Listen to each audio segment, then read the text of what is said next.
वाढणार आहे।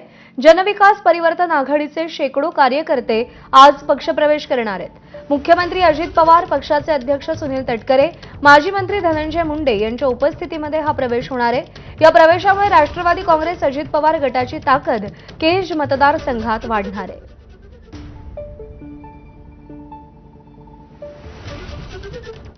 पालकमंत्री असल्यामुळे आणि त्यांची दादांची काम करण्याची जी पद्धत आहे ती अतिशय चांगल्या पद्धतीची आहे। मग गावाचा विकास होण्यासाठी निधी आणणे असेल किंवा आमच्या कार्यकर्त्यांचे हातही मजबूत त्यांना पण उभा करण्यासाठीचा हा जो काही आमचा निर्णय होता तो आम्ही अजितदादा गटांसोबत अजितदादांच्या राष्ट्रवादीच्या गटासोबत जाण्याचा निर्णय घेतलेला आहे।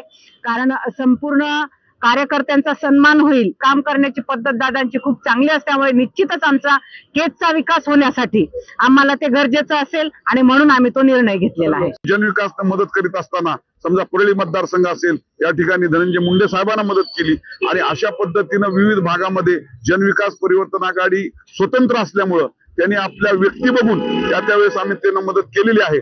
परंतु आता मी सुरुवातीपासून 1999 पासून राष्ट्रवादीच्या मध्ये काम केलं 14 पर्यंत, तर दादांची पद्धत आणि दादांचं कार्यकर्त्याला बळ देण्याचं हातोटी आणि विकासावरचं त्यांचं दृष्टिकोन हे सगळं वाखाणण्याजोगं होतं, हे आम्ही ते ज्ञात होतं, म्हणून आता आम्ही दादांच्या बरोबर जाण्याचा निर्णय घेतलेला आहे। शरद पवार आणि सुनेत्रा